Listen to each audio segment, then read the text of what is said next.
Bonjour à toutes et à tous, merci de choisir Sport FM, la référence sportive. Dingue de Sport vous retrouve pour une nouvelle semaine. On vous la souhaite joyeuse et gaie.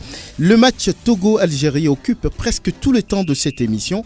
On va en parler, on va mener des analyses. Nous avons également invité aujourd'hui Nicolas Onissé, c'est l'agent de Djen Dakonam qui vient faire le point après le tournoi de détection organisé et qui a pris fin il y a quelques jours.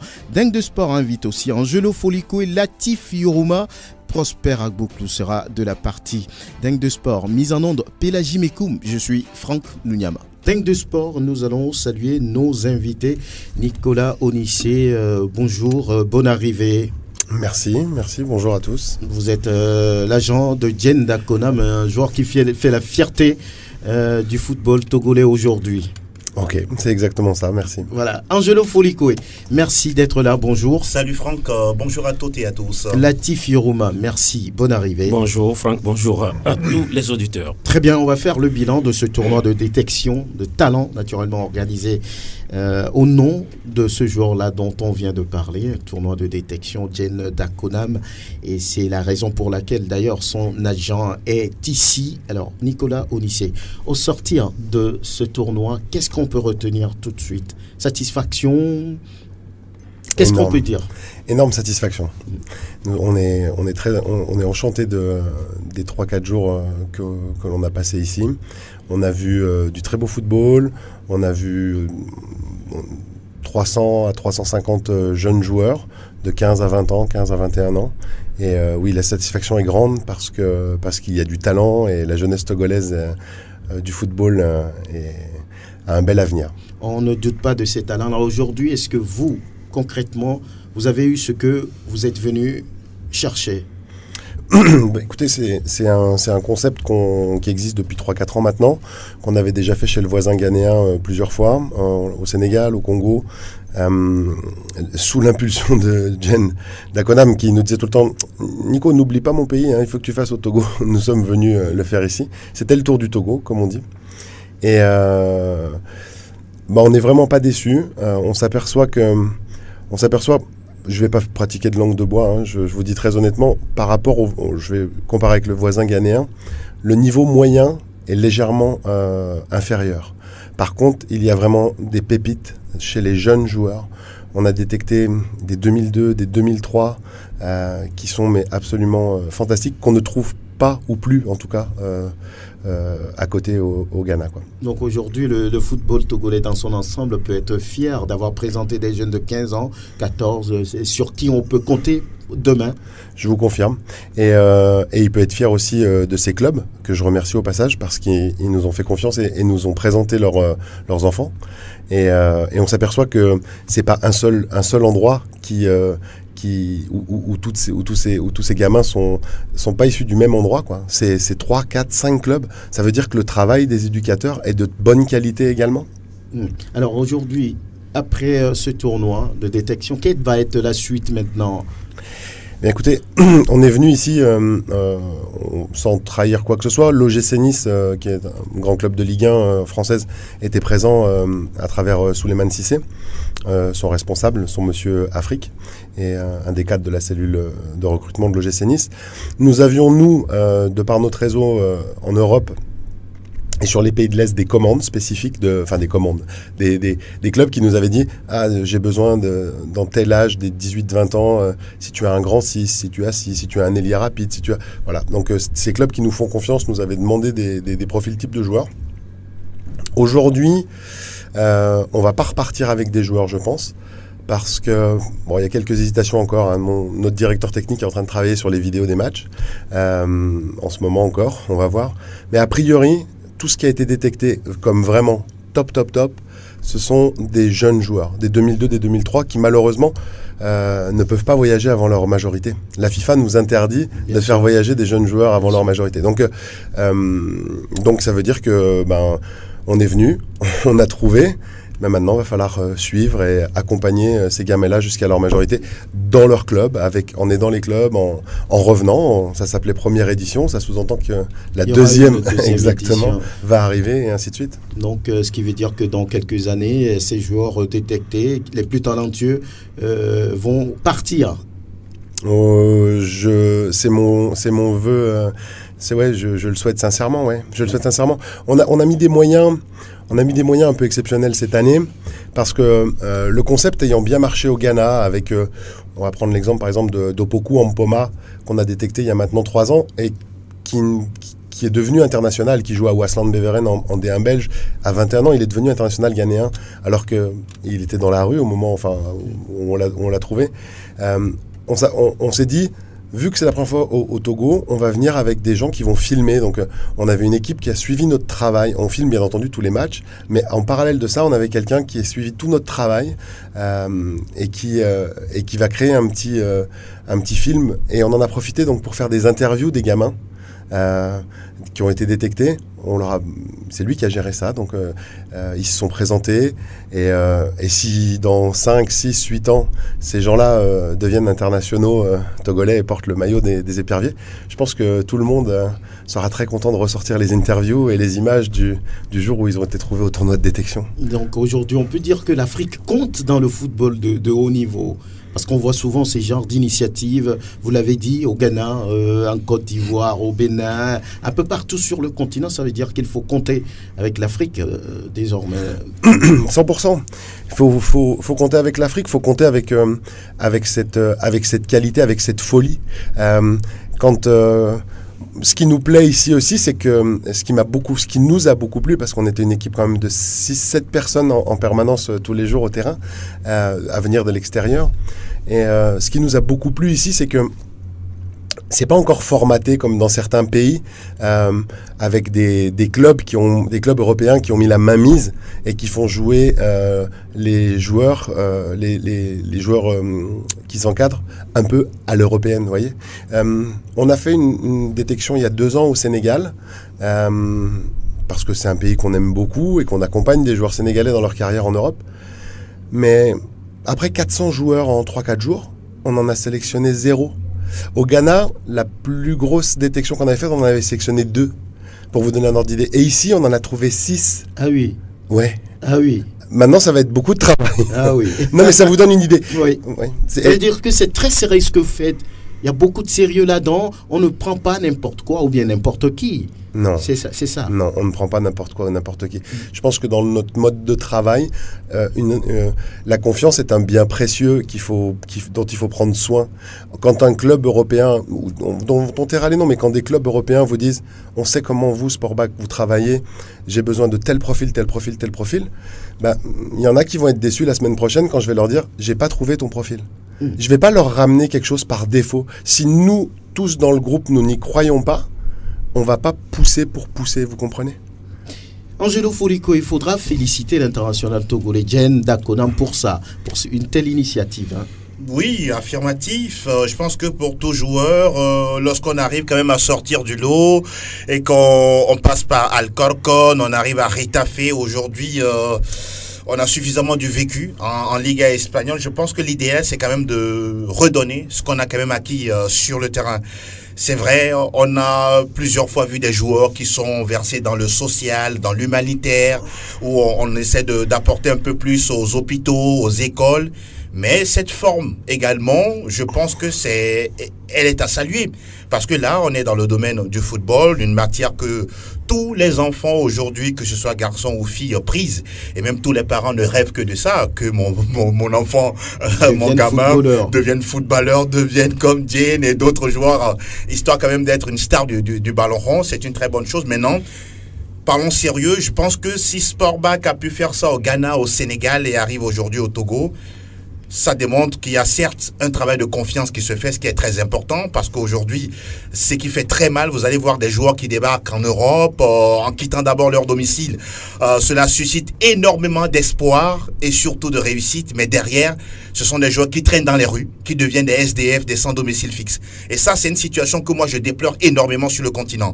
Maintenant, s'il y a un canal bien ficelé, où tout est fait avec du sérieux, avec des papiers officiels, où on permet quand même aux enfants de quitter leur pays d'origine à l'âge idoine requis par la FIFA, je pense qu'à partir de là, il va falloir quand même prendre ça au sérieux. Et aujourd'hui, ils ont pris 6, ou bien ils ont détecté 6, ça ne veut pas dire que tous ces 6-là sont d'emblée acquis ou d'emblée sont promis à un bel avenir. Merci beaucoup. Ouais. Donc, il peut y avoir des moments où il y a certains qui sont en superbe progression. Il y en a d'autres qui, peut-être par, je touche du bois, mais par des blessures, connaissent un peu un ralentissement. Mais, in fine, pour terminer, je me dis que c'est un bon projet. Il va falloir perpétuer cela parce que il faut reconnaître qu'au Togo, il y a suffisamment de talent. Il y en a énormément qu'on doit faire émerger. Et pourquoi pas profiter dans les mois, les années à venir à l'équipe nationale. Latif Roumain, le football de demain, c'est la base. Oui, c'est la base, c'est aussi l'éducation. Vous savez, on parle de Jane, on connaît l'homme, il a joué dans les quartiers périphériques. En allant à l'école, il a été étudiant, on l'a connu sur le campus universitaire, il a gagné plusieurs trophées là-bas, il est passé par le championnat togolais à l'étoile filante, il n'a pas sauté de ligne. Et donc aujourd'hui, on voit ce que ça donne. Il a compris, il a quand même initié, voilà. Et aujourd'hui, Sportback est au Togo.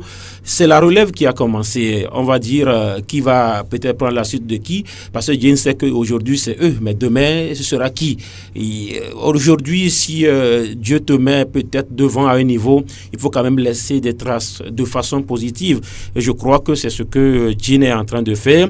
On ne demande pas grand-chose à ceux qui sont devant aujourd'hui, mais ces petites initiatives, je crois que on parle de 6, même si parmi les 6, on a un Jane, je crois que c'est déjà bon. Oui. Et demain, il fera la même chose que Jane est en train de faire. Je crois qu'à travers Jane, il faudrait que d'autres Togolais également véritablement poussent. Ce n'est pas seulement l'affaire du gouvernement, on parle de l'État. L'État, c'est nous tous, et je crois que Jane a compris le message. Voilà, Jane a compris.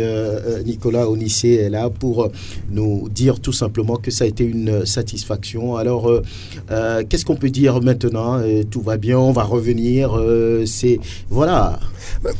Déjà, je remercie les intervenants parce que effectivement, on est honoré et flatté d'avoir eu un accueil comme ça et de laisser cette image-là.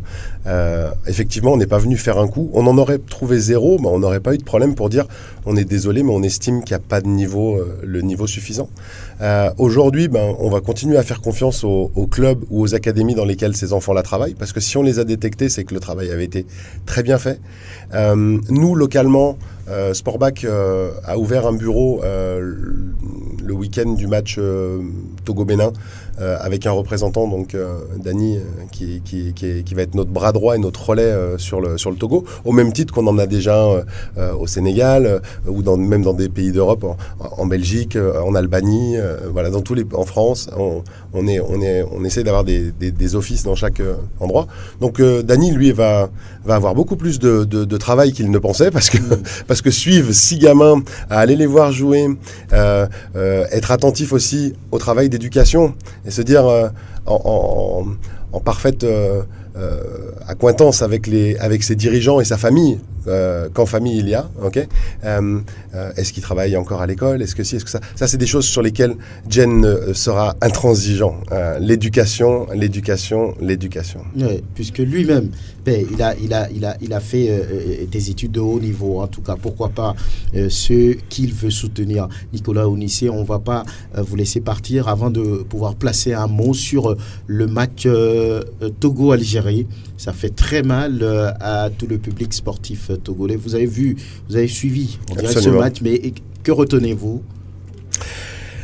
Écoutez, je retiens la défaite, comme tout le monde. Je pense que la frustration, elle est là.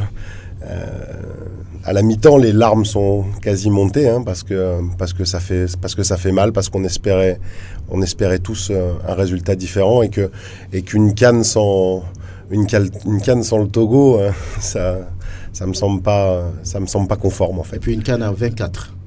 Surtout sur une CAN à 24, exactement. Donc maintenant, j'ai envie de positiver. J'ai envie de positiver en me disant que c'est le foot, tout est possible. Alors oui, gagner au Bénin, ça va être quelque chose d'exceptionnel, mais in fine, si on jette déjà les armes aujourd'hui, ça sert à quoi d'aller au Bénin? Donc moi, je pense que le match était ce qu'il était, le résultat est là, on le connaît tous, mais j'ai envie de faire bloc derrière l'équipe en me disant il doit se passer quelque chose, l'équipe, son staff, il doit se passer quelque chose au Bénin. L'exploit, il va falloir aller l'arracher. Il reste 4 mois, que faut-il faire avant d'aller au Bénin?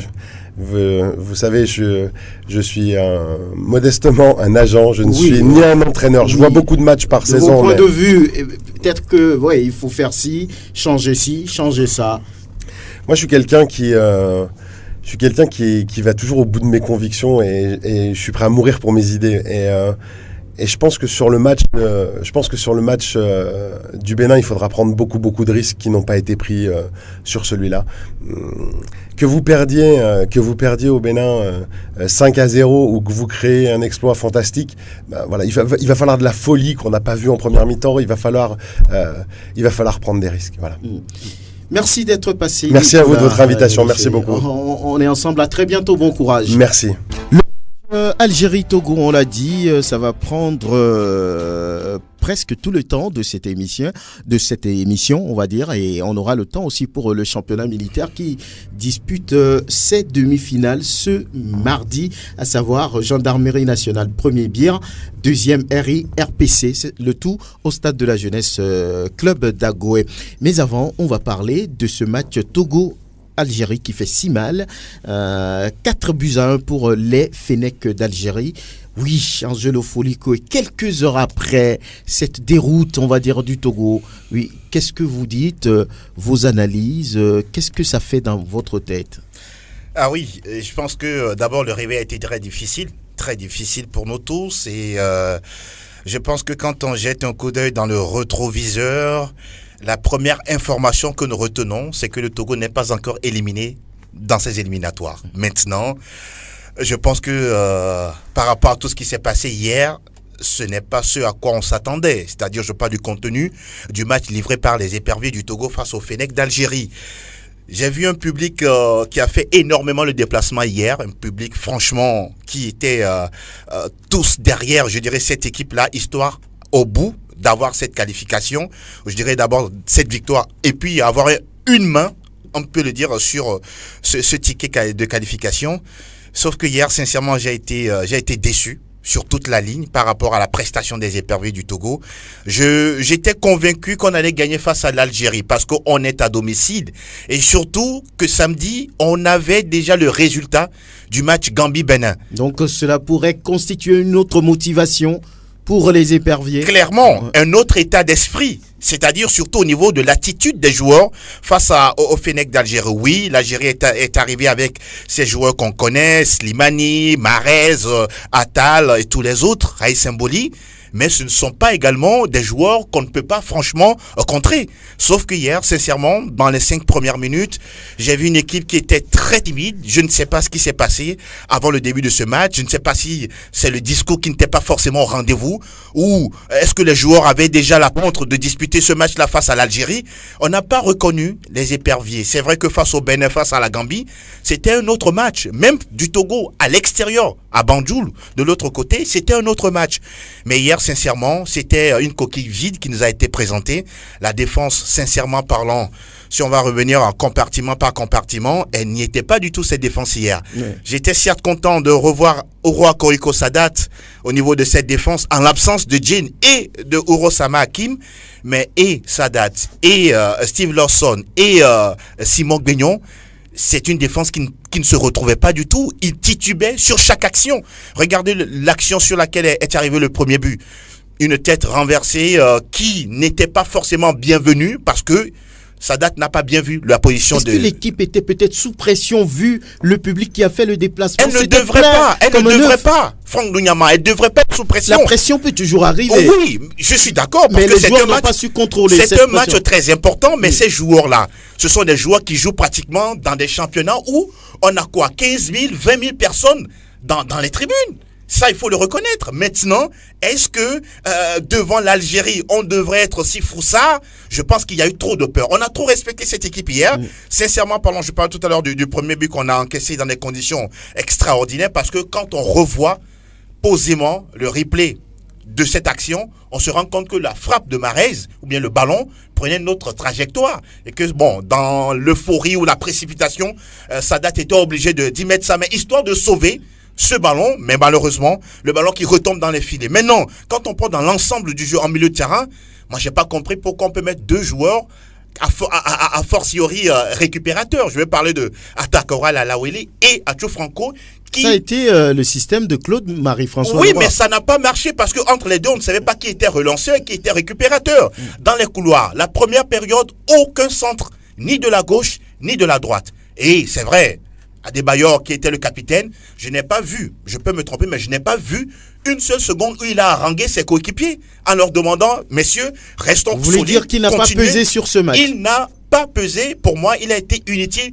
Jusqu'à la dernière seconde, il est sorti. Je ne sais pas pourquoi on l'a laissé jouer pendant 75 voire 78 minutes de jeu. Sincèrement, sur ce côté-là aussi, Claude Leroy a tout simplement loupé son match. Nous allons écouter le sélectionneur national du Togo, Claude Marie-François Leroy, après ce match. Le jour où vous me verrez démissionner, il n'est pas arrivé. Il n'est pas arrivé. C'est pas un match de football qui me fera démissionner, jamais, parce que je vais toujours jusqu'au bout de mes contrats. Bien évidemment, je suis très meurtri, très abîmé par cette défaite. Il y a des explications. On avait beaucoup d'absences, sûrement trop d'absences par rapport à l'effectif dont on dispose. Il faut aussi avoir l'honnêteté de reconnaître qu'en face, il y a une équipe d'Algérie cohérente qui en plus a eu, si vous regardez le match et les occasions, le maximum de réussite, puisque je crois que notre gardien a quasiment, en dehors des buts encaissés, fait aucun arrêt. Ce qui est quand même exceptionnel, savoir qu'ils ont une grosse erreur défensive sur le premier avec une double tête mal négociée et ce but qui termine en pleine lucarne malgré l'intervention même de la main de Sadat. Il y a pareil sur le deuxième. Donc on a fait d'énormes erreurs défensives, naïveté, manque d'habitude de joueurs qui n'ont pas encore l'expérience du niveau international. Par contre, je vais garder un côté positif, c'est qu'ils n'ont pas baissé la tête, ils sont revenus en deuxième mi-temps avec à nouveau beaucoup d'envie et qu'on peut regretter qu'on ait des quelques occasions qu'on ait eues, qu'on n'ait pas marqué un deuxième but qui aurait pu mettre le feu à la fin du match. Claude Marie-François Leroy, le sélectionneur des éperviers du Togo. Latif Yoruma, vous étiez également dans les travaux du stade municipal de Lomé. Vous étiez, on va dire, au niveau des médias, certainement, et vous avez suivi de la première jusqu'à la dernière minute ce match. Selon vous, qu'est-ce qui a pu créer cette déroute? Qu'est-ce qui a pu amener cette débâcle au niveau des éperviers? Bon, je crois que tout en commençant par les joueurs, tout en commençant par même les résultats antérieurs, c'est-à-dire que le Bénin a perdu son match face à la Gambie la veille. Alors ça a été normalement le Togo devrait jouer libéré, mais plutôt on a joué. Peut-être qu'on s'est dit qu'il y avait quand même du lait dans du miel, ou bien du miel dans du lait, parce que là on se disait quel que soit le résultat de là, il fallait quand même gagner, mais voilà que ce résultat venait faire quoi? C'est-à-dire que même en perdant, on n'est pas éliminé. C'est en fait cela.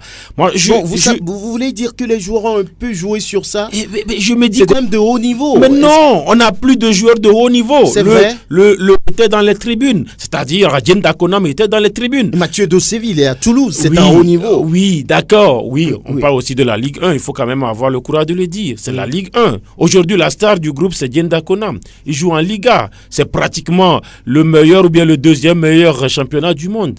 Donc voilà, le meilleur joueur togolais était dans les tribunes. Moi je dis quelque chose. C'était déjà le cas en 2015, Franck, souvenez-vous, quand le Togo était en difficulté dans les éliminatoires, c'était sous l'ère Tchadile Tchakala. On s'était relancé en gagnant doublement l'Ouganda. Et donc il fallait confirmer tout cela face à la Guinée, à Lomé. On avait pris 4-1. Je crois qu'on a un problème. On vient de vendanger cette victoire. Mais lorsqu'on a quand même des situations avantageuses, c'est là-bas véritablement qu'on passe à côté des matchs. Vous vous souvenez également des buts qu'on avait pris contre la Guinée, c'était aussi des buts dans ces situations. Mais hier, qu'est-ce qui n'allait pas? Alors, Sadat a de l'expérience. Même étant diminué physiquement, il a de l'expérience. Alors, l'expérience ne donnait pas quand même cette balle de coup de tête en retropasse. C'est-à-dire que l'expérience ne devrait pas véritablement nous amener à là. Beignon, il a aligné plusieurs matchs déjà avec les éperviers du Togo. Voyez ce qu'il a fait hier. Steve Lawson, quelqu'un a dit, écoutez, ce n'est même pas à un moment donné le niveau même de la D1 togolaise, il faut quand même le dire. Ces joueurs togolaises, à un moment donné, on dirait que c'était la D2 togolaise, je ne sais pas trop, parce que lorsque vous suivez certains matchs, même de notre football, je préfère même comprendre les Tawali Manima d'il y a 2-3 ans. Mais parce que ce n'est pas possible. On titube, on ne sait pas s'il faut aller au charbon, on ne sait pas qu'est-ce qu'il faut faire. Qu'est-ce qui peut expliquer ça? C'est les mêmes joueurs qui ont pratiquement joué contre la Gambie, qui ont joué contre le Bénin, qui ont joué contre qui également ici. Mais ils n'ont pas commis ces erreurs. C'est ce que je dis. Maintenant, est-ce que c'est le discours véritablement qui n'est pas, je continue toujours pas à dire ce mot-là, est-ce que c'est le discours qui n'est pas méthodique? Ou bien l'enjeu était trop lourd pour Quel enjeu? Première journée en Algérie, on avait ridicule comme hier. Mais alors, est-ce que c'est le public togolais qui devient un handicap pour les éperviers du Togo? Je ne sais pas trop. Parce que ça fait 3 matchs à domicile. Est-ce que ce n'est pas aussi les déclarations que nous faisons? Lorsque vous écoutez Claude qui dit, lui ne sait pas s'il faut appeler le municipal terrain. Alors, vous ne pourriez pas gagner sur vous, comment est-ce qu'on dit, que vous maudissez. Faut appeler le municipal terrain, alors que c'est sur ce terrain-là, pourri, cette pelouse pourrie là, que les Algériens avec leur pelouse. Vous avez vu, ils sont venus avec leur pelouse. Oui, ils jouaient sur la pelouse et puis nous on était sur la pelouse pourrie. Moi je crois que c'est cela en fait. Le discours il ne passe plus, même quand Claude, vous voyez les joueurs aujourd'hui, tel essaie de bien jouer. Hier vous avez vu Claude Makilibé lors de la deuxième partie. Moi je croyais que ce n'était pas le clown du Dito. Parce que là, il a commencé à bien jouer. Lors de la deuxième partie, Kouloun n'avait plus commis de but dans son couloir. Il a bien joué. Alors que les autres, Steve Lawson, à un moment donné, il était obligé de le sortir. Donc, on n'a pas confiance. Dans les entraînements, Kouloun n'était pas, comment on dit, tout de suite promis titulaire. Parce qu'à un moment donné, on était en train de transformer le petit Akoro Bilali en latéral gauche. Vous comprenez ça? Ça voudrait dire que Kouloun même n'avait pas la confiance. Et peut-être que le petit n'était pas prêt. On a lancé Kouloun. Il n'a pas tenu. Il a fallu la pause pour qu'on lui dise, mais Kouloun, il y a personne. C'est toi qui joueras là-bas. Même avec Beki, tu joueras là-bas. Il a commencé à jouer. Donc moi, je crois que aujourd'hui, le discours, il ne passe plus. On peut amener même, je ne sais plus quel joueur. Je ne pense pas qu'avec Claude, ça peut marcher. D'ailleurs, l'histoire nous apprend. Claude a dit que le Togo était un pays de désordre, que lui, il ne se voit pas coacher un pays comme le Togo. Il a dit quand il était au Ghana. Mais il est venu. Qu'est-ce qui a pu changer pour qu'il vienne? Je ne sais pas trop. Aujourd'hui, on n'a même pas d'équipe. On n'a pas de colonne vertébrale. Après 31 mois. Après 31 mois. Donc, vous voyez tout cela. Moi, je dis, on n'est pas éliminé. D'accord? On n'est pas éliminé. Mais on joue trop avec les nerfs des Togolais. En tout cas, des Togolais. Ce n'est pas de rêver. Oui. Prosper Agbouklou, bonne arrivée. Merci. Oui. Qu'est-ce qui se passe à votre niveau après cette défaite? Mais il faut reconnaître quand même que le Togo n'est pas éliminé sur le papier, mathématiquement. Oui. Je sais, mais je crois que mes devanciers ont dit un certain nombre de choses qui cadrent avec les réalités sportives sur le terrain, sur la production du jeu. Mais vous vous en souvenez, la dernière fois, je vous ai parlé un peu des choses paranormales. C'est quoi? Oui, vous savez... Parlez d'abord du match. Oui, ça dit que la déroute d'hier a confirmé le manque de confiance que les Togolais ont à leur équipe. Ça dit que personne... Vous savez, nous, on était dans la tribune de presse, mais regardez la réaction lorsqu'on encaissait les buts. La réaction du public. Les gens n'étaient... C'est comme si on n'était pas concernés. C'est peut-être qu'on a senti l'Algérie venir, que les gens sont venus au terrain pour voir les Algériens. J'ai l'impression que c'était l'Algérie qui a fait appel au public et que les éperviers eux-mêmes, franchement, on n'avait pas confiance. Regardez, la dernière fois, je le disais, après que qu'on appelle soit absent, on fait revenir Sadat. Alors que les deux étaient la paire qu'il fallait depuis la défense. On est sorti sur un coup de tête, on dit il n'a pas respecté quelqu'un, finalement on le laisse. Comme on appelle, le besoin s'est senti, on l'a appelé. Et on nous dit hier, à la conférence de presse, que Ce n'est qu'au cours du match qu'on s'est rendu compte qu'il n'était pas bien rétabli de sa blessure. Alors ça là... L'ostéo fait quoi? Je ne crois qu'il est arrivé, Vincent, je crois. Wilson oui, que ça lui a permis maintenant de voir la potentialité de ce joueur. Mais Claude Leroy est déjà vieux. Il perd... Non mais il y a eu des entraînements de lucidité. Oui, il n'a plus de lucidité. C'est-à-dire que vous tournez une équipe pendant longtemps. Et il nous dit que ce qui lui a permis même de faire entrer beaucoup de jeunes. Pour quel résultat? Beaucoup de jeunes sont venus pour quel résultat? Ce qu'on a vu hier. Non mais l'équipe est en reconstruction. L'équipe, il faut 31 mois pour le faire, d'accord. Mais il va falloir quand même qu'il y ait une suite logique. Qu'on constate qu'au moins, au fur des matchs, l'équipe s'améliore. Et je vous ai dit la dernière fois, il n'y a pas de positivité autour de cette équipe. Vous savez, il y a des gens qui sont autour de cette équipe, comme Claude, qui pensent que c'est leur propriété privée et qui en force. Regardez hier même à la conférence de presse, après même la défaite, ceux qui étaient à table étaient dégourdis, comme si de rien n'était. Mais vous voulez qu'il fasse quoi? Mais non. Il faut qu'il... Regardez, quand Claude est arrivé, il nous dit, il n'a même pas respecté le chef de l'État. Il aurait pu nous dire hier que la seule personne qui pourra me faire démissionner, c'est le chef de l'État. Non mais pourquoi l'aurait... Il ne va même pas démissionner. Qui va continuer son aventure comme si... Oui, mais il a un contrat. On n'a pas mis cette clause.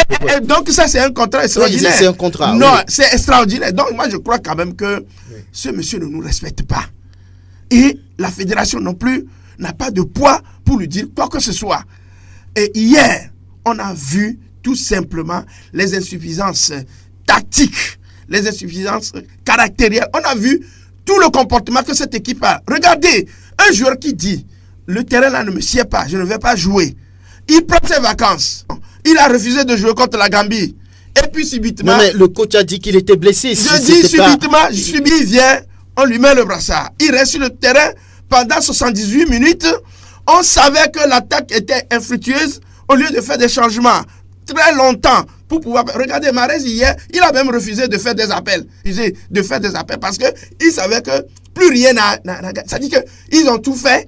Il ne s'est pas dépensé. Il ne voulait pas se dépenser, c'est ça. Donc, je crois que on en a marre. De quoi? Oui, on en a marre de cet entraîneur qui ne fait que... Ne comptez pas sur lui pour démissionner. Il a dit. Il a bien dit. Pour que le message aille au chef de l'État. Bien. Oui, je veux que mon président écoute cela, qu'il sache que Claude Leroy nous dit qu'il n'y a personne au Togo qui pourra le faire démissionner. Il n'a pas dit ça. Mais ça veut dire cela. Non, mais il a dit. Comprend. Oui, comprend. Oui, il nous dit que lui n'a jamais pu démissionner parce qu'il va aller jusqu'au terme. Mais oui, c'est normal. Mais à un certain moment donné, on dit à la personne, le résultat ne suit pas. Bon, mais c'est ce qu'il a Sauf que pour un peu aller dans le sens de Prosper, on sait comment Claude Leroy est arrivé chez nous. Et donc, il n'a pas aujourd'hui un contrat que vous et moi connaissions dans les moindres détails. Maintenant, si on demande par exemple à la fédération qui est dans le droit de pouvoir réclamer des comptes à ce sélectionneur-là, est-ce que cette fédération a les pouvoirs? Elle n'en a pas non plus, parce qu'elle est dépourvue de son autorité.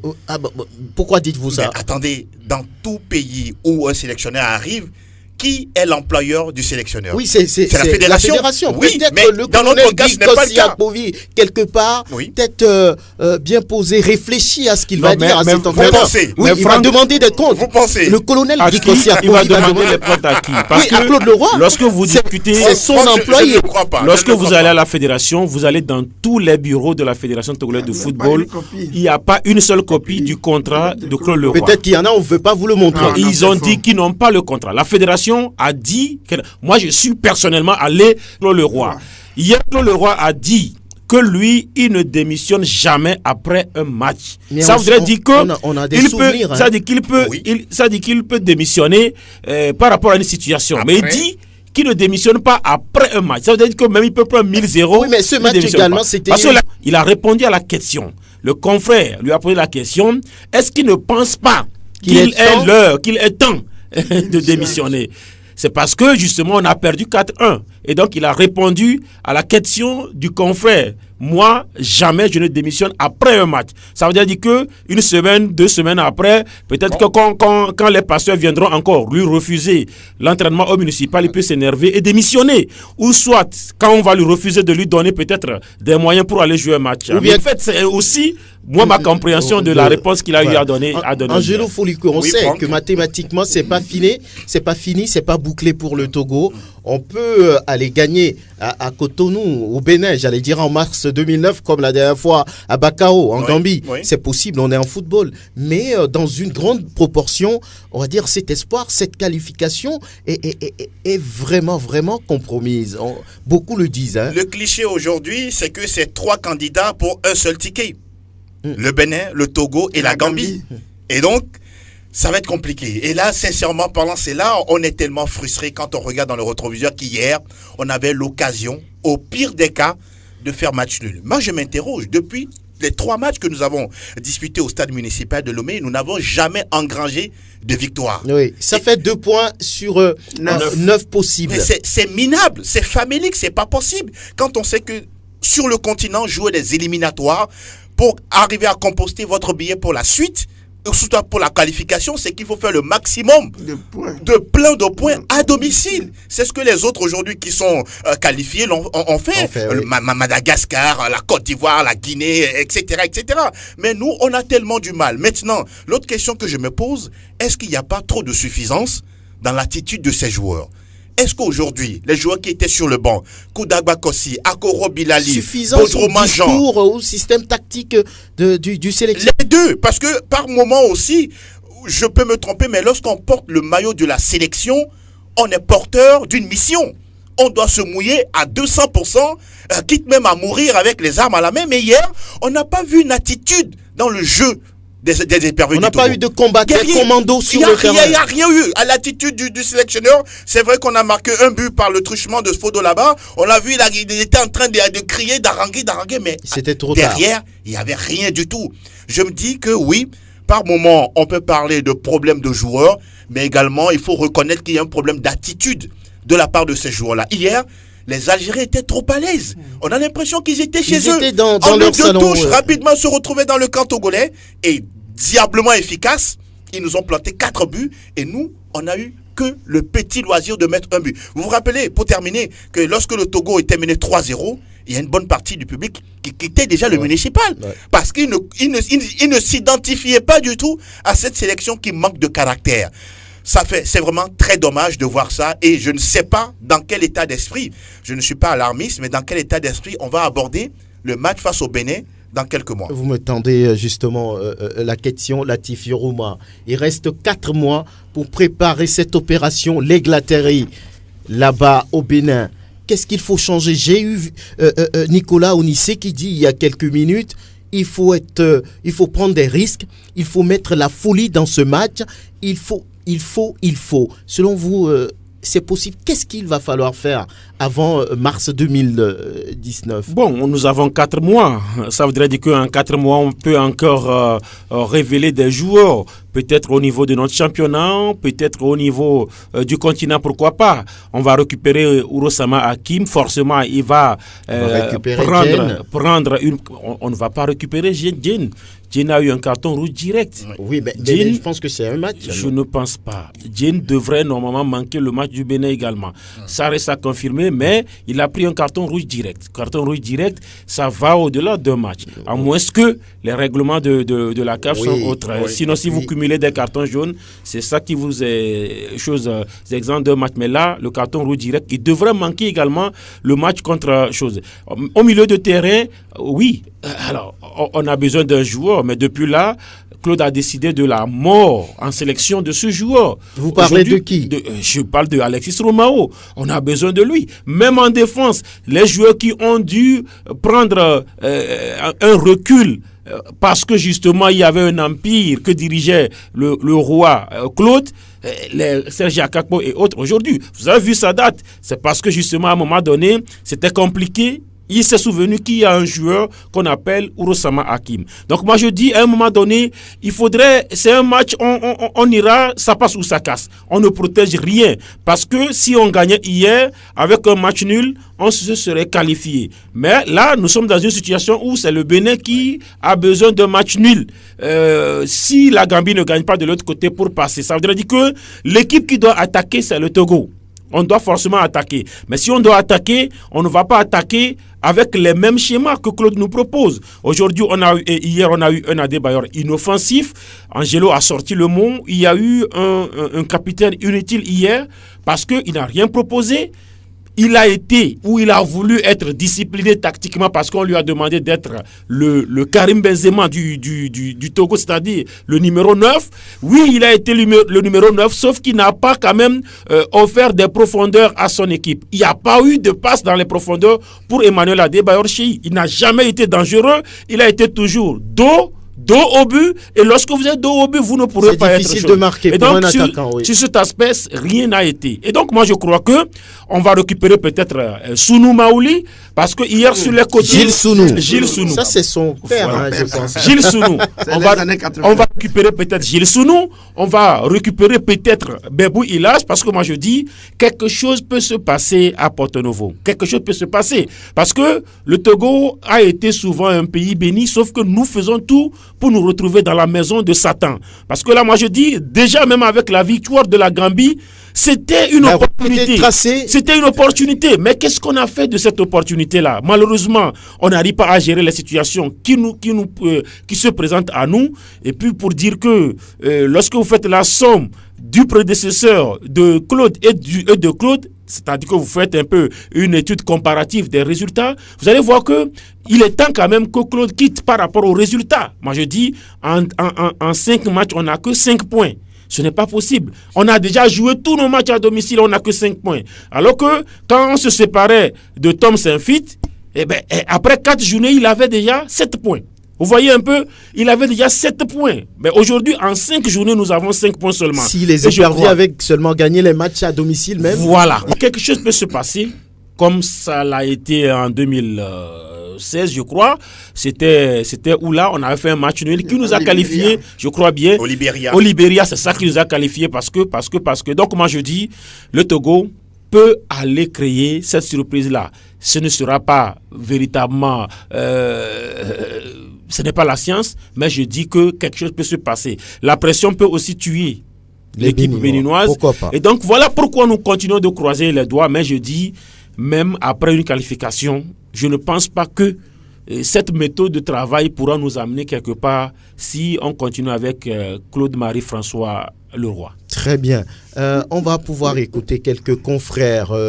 Manu Adiwanou qui a bien voulu réagir au sortir de ce match. Claude Leroy n'arrive pas à comprendre que son temps est révolu et qu'il doit aller à un recyclage.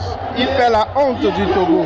De l'autre côté, son adjoint Adebayor, je pense qu'il a déjà tout donné au Togo. On ne va pas lui jeter la pierre, mais on lui dit tout simplement, à genoux, de libérer l'équipe nationale des éperviers du Togo.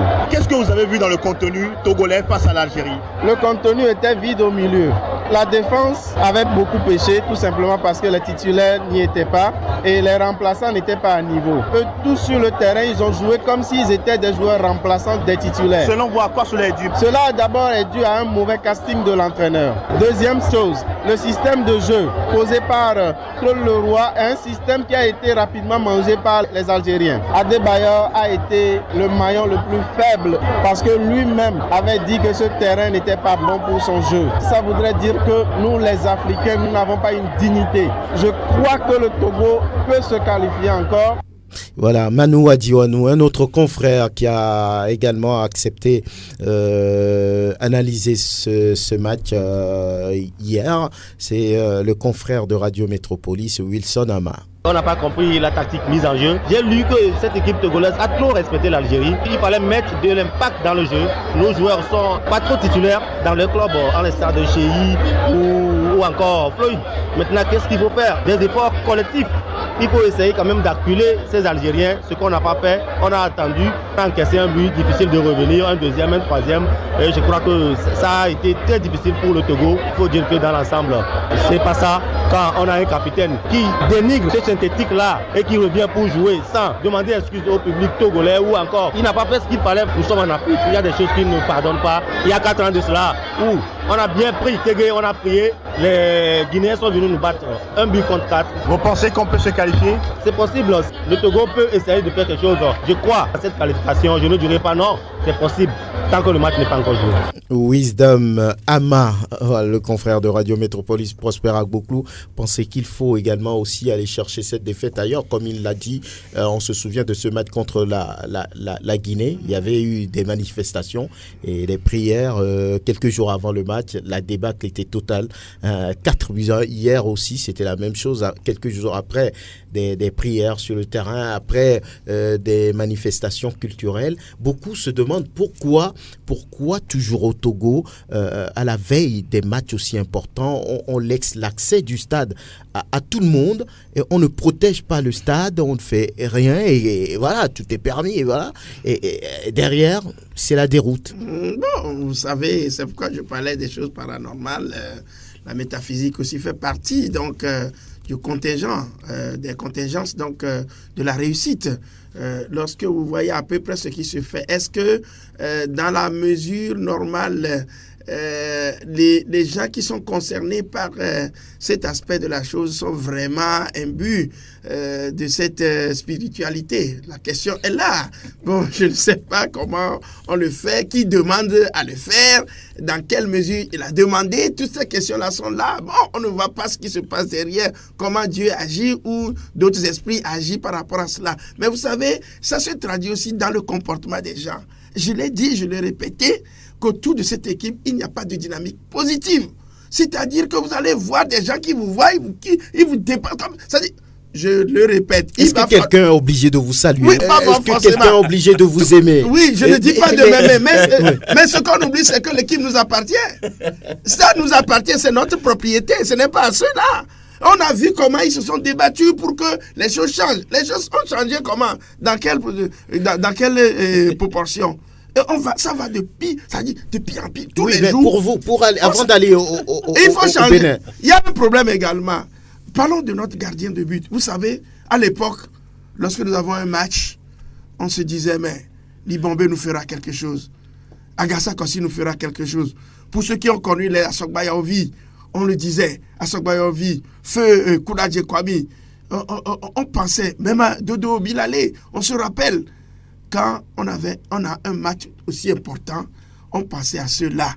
Mais aujourd'hui, nous avons une jambe à coton dans notre but.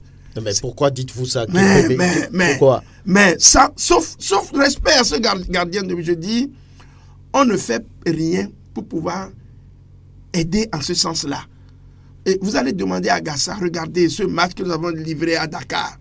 C'était le match de vie ou de mort pour se qualifier à la Coupe du Monde 2006. Vous parlez du 2-2 de juin 2005. Oui, qui était là dans les buts, qui nous a sauvés. À un certain moment donné, on se disait que le Sénégal allait nous manger. Voilà aussi. Agassa nous avait sauvés. Nous avait sauvés. Mais aujourd'hui, je ne lui retire pas la parole. Mais aujourd'hui, vous pensez que nous avons aussi. Parce que là, oui, il faut voir les choses des deux côtés. Mais nous avons un coach des gardiens. Nous avons Agassa. C'est aussi une autre paire de manches. Parce qu'aujourd'hui, oui. Alors, nous avons des gardiens qui traînent des lacunes. Mais qui doit soigner ces lacunes-là? Oui. Nous avons également dans un staff un entraîneur qui ne s'est pas fait former. Alors, vous voulez quoi? Non, oui. Il n'est pas entraîneur. Il a fini sa carrière avec aussi des lacunes. Oui. Et on transmet ces lacunes à nos gardiens parce qu'il n'est pas formé. Et ça aussi, c'est Claude Leroy. Oui, voilà. je suis d'accord avec toi. Mais je crois quand même que si on repart un peu en amont, ces garçons ont fait un travail personnel. Vous regardez Nibombe Wake à l'époque où on allait jouer contre le Ghana à Ouaga, vous vous rappelez? Mais il nous a dit ici que c'est-à-dire qu'il y a d'abord une formation personnelle, une conception de la chose. Je suis gardien de but, je travaille sur ma conception d'être gardien de but. Parce que quand vous êtes numéro 1 d'une équipe nationale, regardez tout ce que... Je ne dis pas qu'il est très mauvais, mais sur le premier but, le but encaissé, c'est vrai, il est sorti pour succéder à sa défense. Mais il a orienté le ballon dans quel sens? Oui, dans l'axe. Dans l'axe. Totalement dans Totalement dans l'axe. Est-ce qu'il avait les moyens de changer? Il avait les moyens.